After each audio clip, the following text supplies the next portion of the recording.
ceramah. Ceramah itu disampaikan oleh yang disebut Kiai Abdul Syakur Yasin. Dia profesor katanya. Sekali lagi kusampaikan sama Mu Sakur, kau bukan buya, tapi buaya. Isi ceramah kau tidak mengarah kepada umat Islam. Kau diundang atas nama apa? Siapa kau?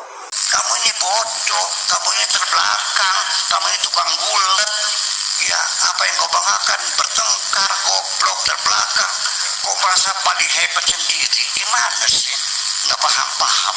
Shalom bagi kita semua dimanapun kita berada pada saat ini. Kiranya kita semua tetap berada dalam keadaan sehat dan apapun yang merupakan aktivitas kita sepanjang hari ini, kiranya Tuhan Yesus memberkati.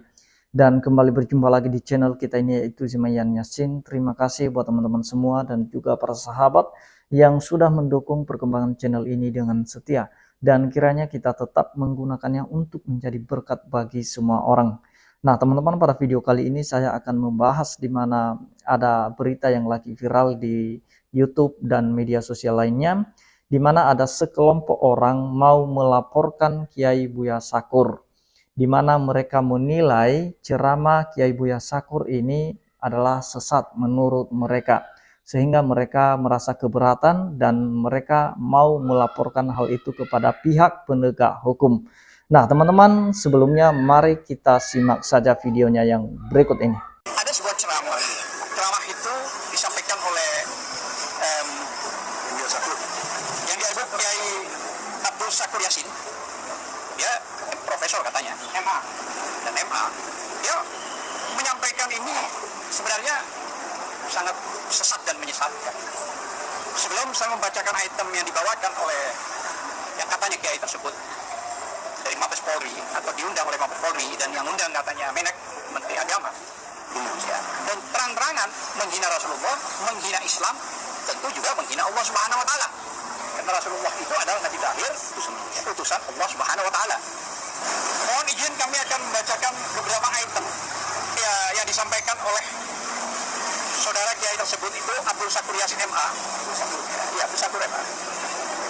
Moderasinya beragama di Mabes Polri, ya, undangan Menek ya. Dalam ceramah durasinya 54 menit atau 1 jam kurang lebih, menyampaikan beberapa hal di sini. Itu di depan Polri dan ASN.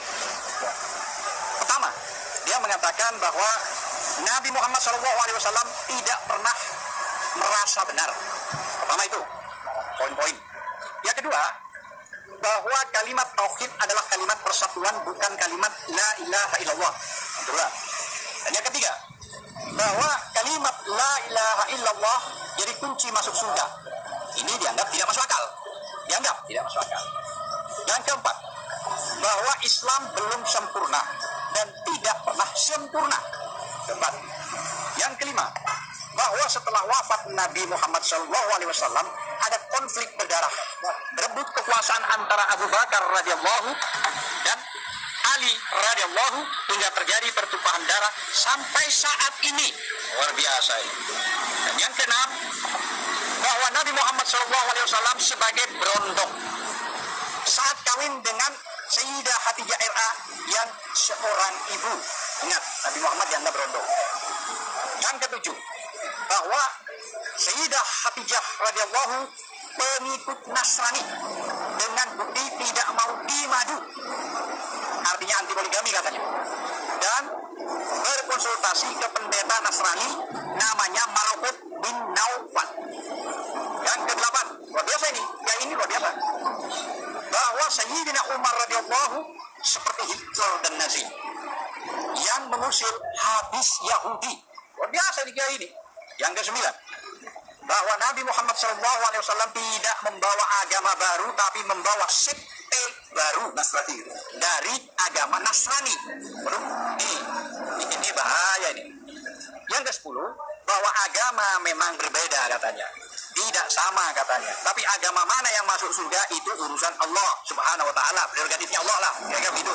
Sehingga umat Islam tidak boleh mengklaim surga. Luar biasa ini Kiai.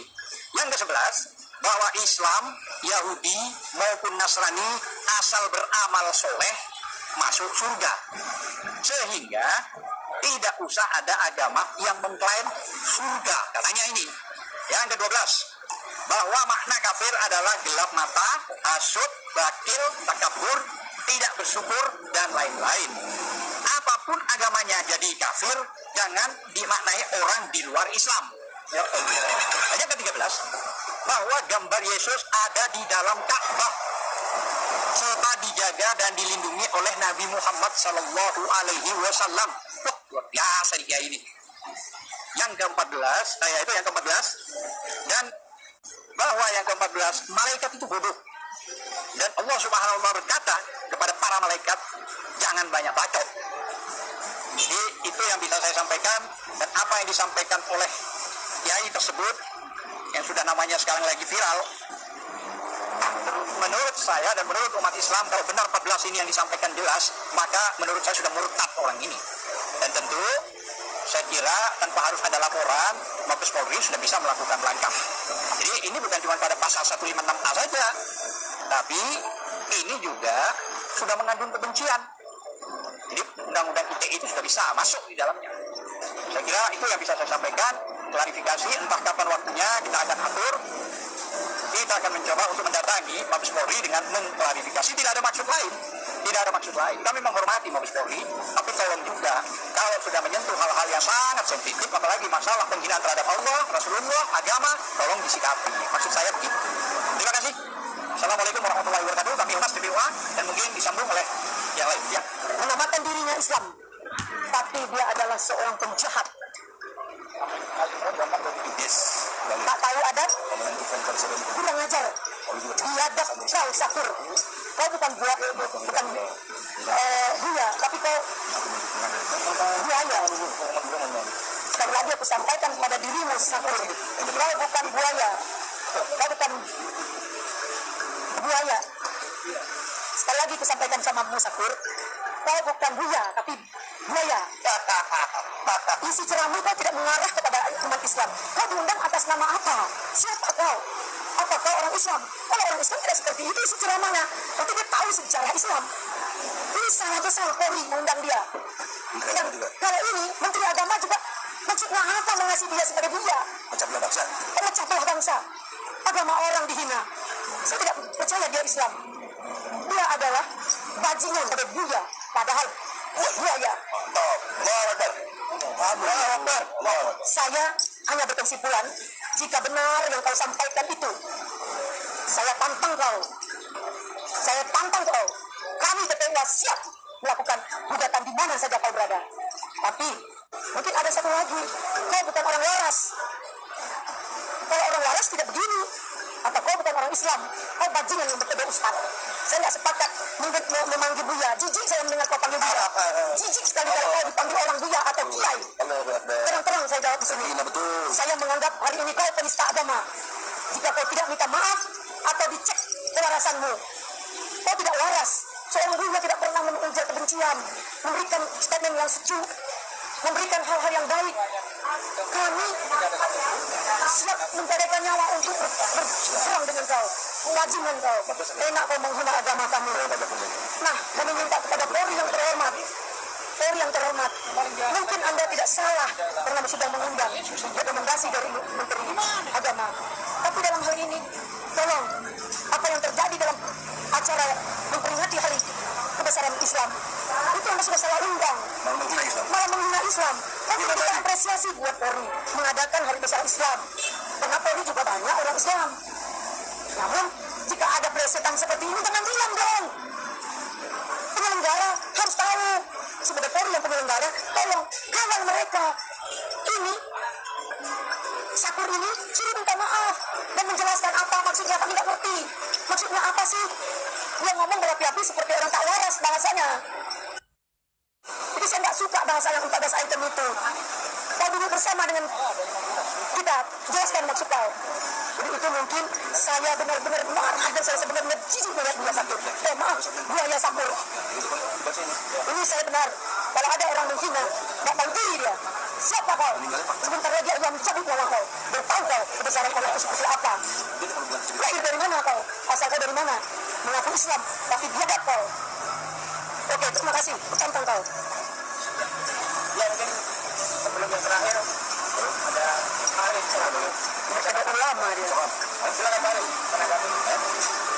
Assalamualaikum warahmatullahi wabarakatuh. Saya Arif Iksan atas nama rakyat.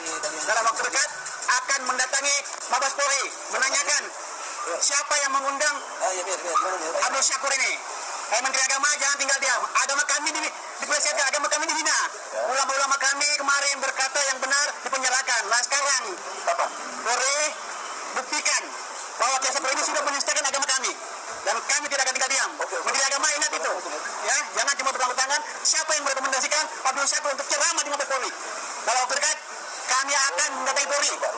Ingat ibaratnya melayani, mengayomi dan melindungi masyarakat. Kami akan datang sebagai masyarakat didampingi TPUA, tim pembela ulama aktivis yang diketuai oleh Prof. Edi Sujana Masbal.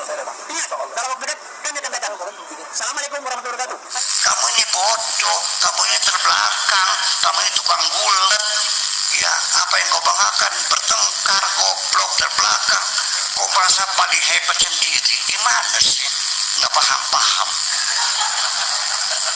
Iya, merasa hebat sendiri. Bangkitlah sudah, jangan menyanyikan lagu-lagu lama lah. Iya kan gitu, kita realistis saja sekarang, kita bangkit yuk gitu.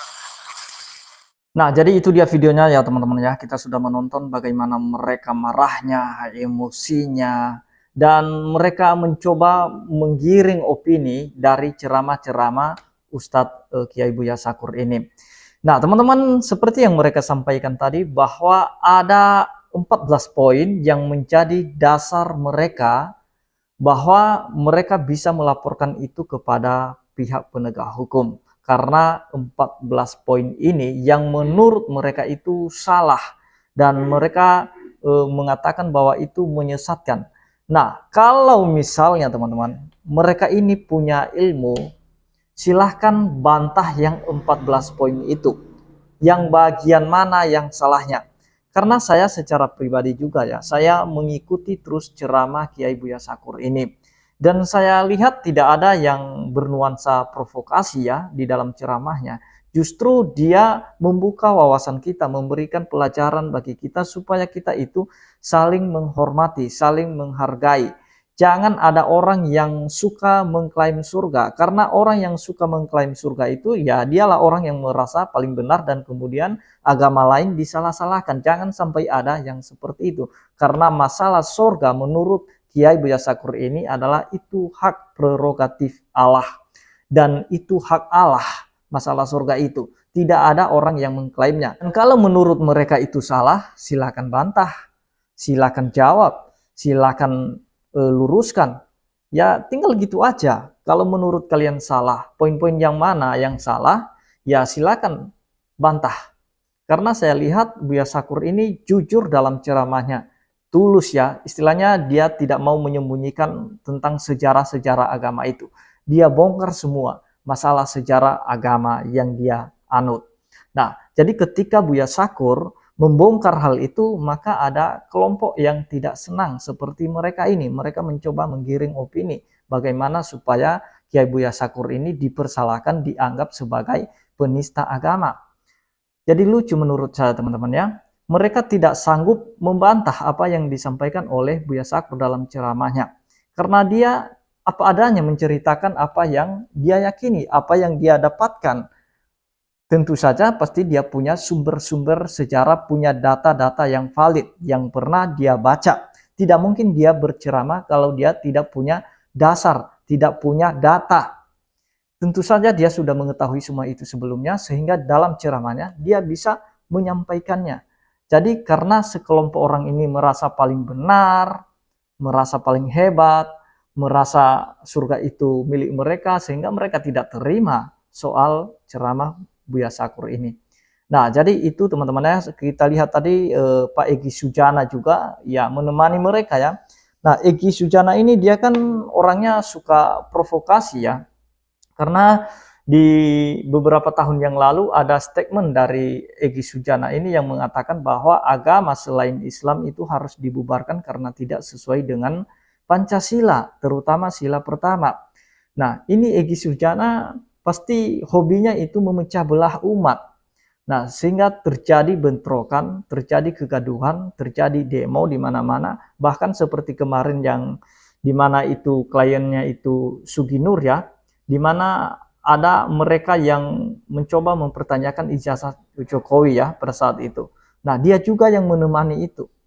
Nah, dia pengacaranya, dia advokatnya. Nah, jadi sampai sekarang ya Gus Nur itu, Sugi Nur itu sudah ditahan kan? Nah, jadi Egy Sujana bebas dia, yang masuk Sugi Nur, bukan dia. Nah, dia menjebak orang untuk masuk dalam perkara yang dia tidak bisa pertanggungjawabkan. Nah, dia hanya suka memprovokasi, nanti begitu orang ini diproses secara hukum, maka ya kalau udah kalah di persidangan ya dia lepas tangan. Dia mau cari perkara lain. Seperti ini dia cari perkara lain. Dia mencoba memunculkan masalah satu lagi, yaitu tentang ceramah Buya Sakur. Jadi teman-teman, mari kita buka pikiran kita. Saya juga mengikuti terus channel Kiai Buya Sakur ini, dan saya mengambil banyak pelajaran dari ceramah-ceramahnya ya. Dia membuka wawasan kita, membuka pemikiran kita tentang sejarah agama yang dia anut. Nah, jadi dia jujur, dia bongkar itu semua. Nah, kenapa ketika Buya Sakur ini jujur dalam berceramah, kenapa justru itu yang dibenci? Nah, jadi benar apa kata firman Tuhan ya, di dalam Galatia 4 ayat 16 ya. Di sana dikatakan, apakah dengan mengatakan kebenaran kepadamu, aku telah menjadi musuhmu? Nah, Buya Sakur ini ketika dia mengatakan kebenaran sejarah itu, dia membongkar sejarah itu yang sebenar-benarnya yang terjadi, maka banyak orang tidak berterima. Banyak orang yang memusuhi dia, membenci dia. Nah, justru ceramah Buya Sakur selama ini justru mempersatukan umat. Nah, jangan sampai ada agama tertentu yang merasa dia paling benar. Karena ketika kita merasa paling benar dan menilai orang lain salah, justru disitulah ada kegaduhan, ada kebencian di hati kita, dan menuduh orang sesat, memfitnah agama lain sesat, dan lain sebagainya. Itu yang muncul. Kenapa muncul yang demikian? Karena kita merasa paling benar, tidak ada yang lain selain kita. Jadi kita menghilangkan pemikiran yang demikian supaya kita ini bisa hidup damai. Itunya inti dari ceramah Buya Sakur selama ini.